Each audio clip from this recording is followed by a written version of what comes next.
When I'm come here the first time, I feel good, and I feel that I'm changed in my heart. Now I don't know. I listen people. I learn to listen the others. I learn to trust in the others. I learn to have responsibility because before I don't have much responsibility. Often the stories that make it to the West about Romania are very negative and show the ugly parts of Romania, but Romania actually has much more beauty than ugliness. Though Ceausescu and the communists destroyed much of it, they weren't able to destroy all of it. They were busy with many things, and so lots of areas were left untouched, thank God. And we travel around Romania a lot and always get asked, why have we moved to Romania? Why have we left America to live here? And they're most disbelieving when we tell them where we live in Romania. They cannot believe that we would choose to live in the Jiu Valley. For most people in Romania, this is the poorest area of Romania, and most have never been here nor want to come here. The Jiu Valley definitely is one of the poorest areas in all of Romania. Our town of Lupan, of about 30,000 people, has an unemployment rate of 56%, and it is in some ways the part of the darkest legacy and the most devastated ruins of a failed ideology, which is communism. The concrete buildings and the architecture is very unsightly. So for us to bring kids up a chairlift 20 minutes onto the side of a mountain where they can hear running water and be on the mountain picking blueberries, be in the heart of nature is incredibly transformative. We do orienteering with map and compass, and just as there's a pathway here, we talk about life as a pathway, and that your values is like setting the degrees on the compass, and that if the degrees on the compass is off, your life is going to be off, and you're going to end up lost out someplace in the woods. So the metaphorical value of a lot of the things we do in the program transfers very well to life. Communism systematically tried to breed distrust between individuals and even in families. It's hard to have trust in people. People say one thing and they do another because people were taught that in socialism. In socialism there was this Romanian concept, and it was found in other East European countries too, but the Romanians call it dedublare, being duplicitous, that you have to be one thing in public and one thing in private. The Viata program, its principal goal is the imparting of positive values to the young people of the Jiu Valley, and we feel that that contributes to the sustainable development of this area. The Jiu Valley, like other places in Romania, has suffered, I think, from 50 years of socialism in a certain way. Certainly the miners benefited to a good extent from socialism. They had high salaries, they had secure jobs, they were lauded in the socialist press, but it also gave people what Romanians call a fuga de răspundere, running from responsibility, that there is no very strong civic culture. There's three things necessary for long-lasting development of moral personality, or whatever you want to call it.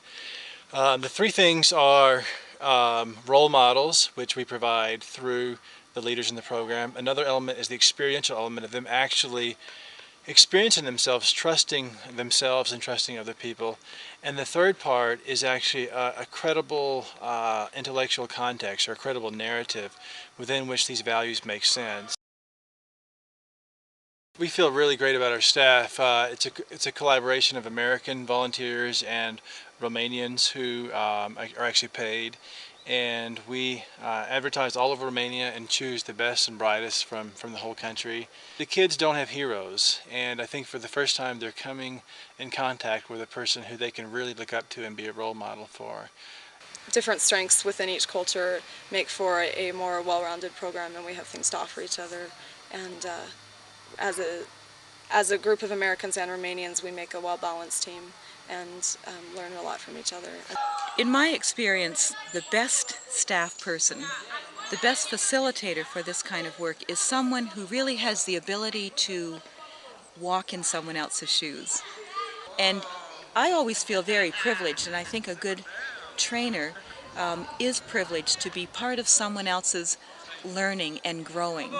And so it's having the ability to step back, to be very watchful, to be able to provide a mirror or feedback, to intervene if needed, to provide that word of encouragement. So I think a good facilitator will be watching for that, reading the group and finding what levels of challenge exist and encouraging people to move to the edge of that challenge, or that, whatever you want to call that, that learning zone. Sometimes I think it's a place where people are just a little uncomfortable, not wildly out of control, but a little uncomfortable, because that's where the learning happens. And a good trainer will know when to nudge, when to step back, when to challenge, and when to let go. What I really believe about adventure is that it has the power to change lives. And what you see, what you've seen and what you see behind us are fun things to do. And that is part of why this is so effective, because people really enjoy themselves. They really have a great time when they're playing together.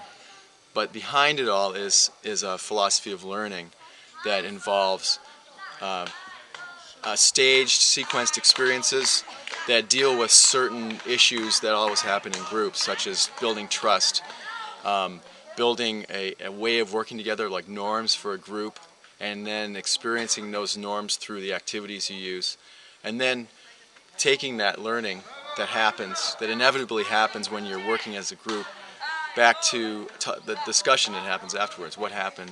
Why did it happen? And what do we do with this after it's happened?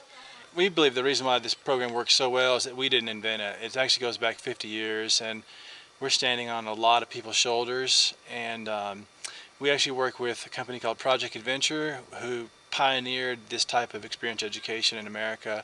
It is simply a proven and effective tool for developing positive values in young people. And if you employ more of the senses, you can see it, you can hear it, you can taste it and smell it, but if you do it with your hands and get your hands dirty, that's really when you feel it in your gut.